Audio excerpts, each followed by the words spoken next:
In the most recent Pokemon Presents, I'll admit the offering seemed a little sparse. We had a theme park that required flying to another country revealed, alongside some new Unite content, a puzzle game, cards, some champions content to appease the competitive community.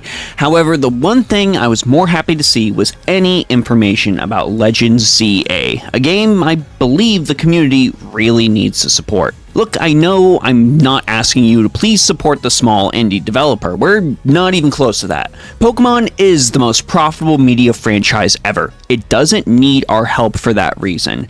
However, if we want to see the franchise push outside its comfort zone and take risks, projects like ZA need to be examined and, if they're good, supported. Legends Arceus, no surprise here, is my favorite Pokemon game of the Switch era, and sold an impressive 14.83 million copies as of the latest figures, more than enough to warrant a sequel.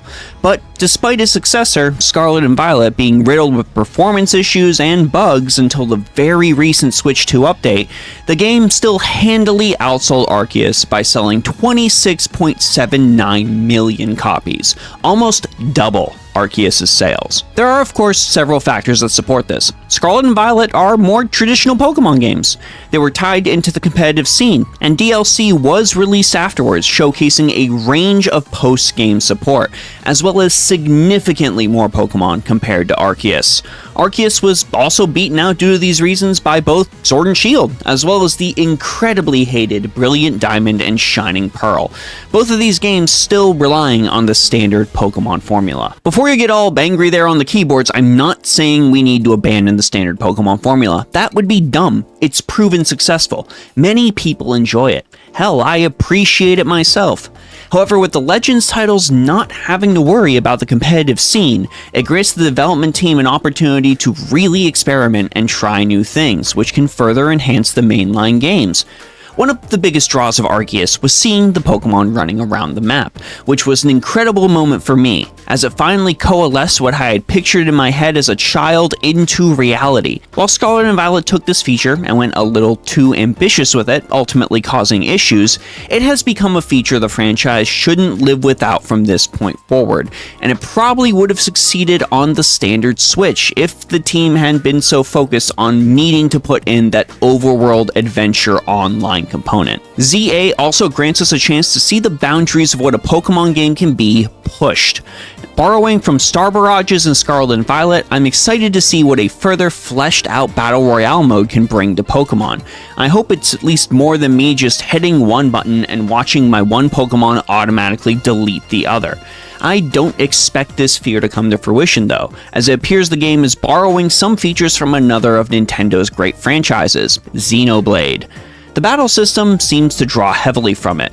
Moves recharge over time rather than using PP, like in Xenoblade 1.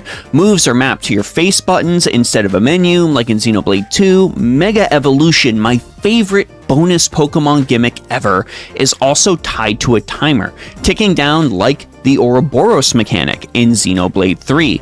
While I doubt Legends ZA is going to have combat as complicated as Xenoblade combat can get, it's good to see them pulling menu ideas and small mechanics like this to see what works. While I don't see competitive Pokemon eliminating things like PP and adding dodging mechanics anytime soon, in a game series that does not need to worry about that, it's a promising feature.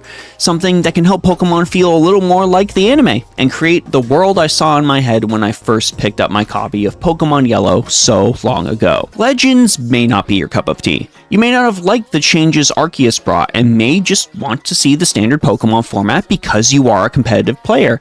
And that's entirely fine. I hold nothing against you for it, and nobody should. However, if you're on the fence, or if you're a casual Pokemon fan like me, I genuinely believe you should try and support these titles, as it will likely provide the ideal Pokemon experience for you, just as it did for me. Support Legends ZA when it comes out. Try Arceus if you missed it on release. And if you have the Nintendo Online Pack, you should also probably check out Colosseum and Gale of Darkness. Those last two may be oldies, but I think they'll speak to you as Legends has, and will be a valuable and enjoyable Pokemon experience. What is the main draw of Pokemon for you? Do you collect and battle competitively, just like going on a new adventure now and again? Please let me know down in the comments. And also let me know how you feel about the potential the Legends series has to affect the franchise going forward. This is Kawaii 50, hoping you all have a phenomenal day, and I'll see you all in the next one.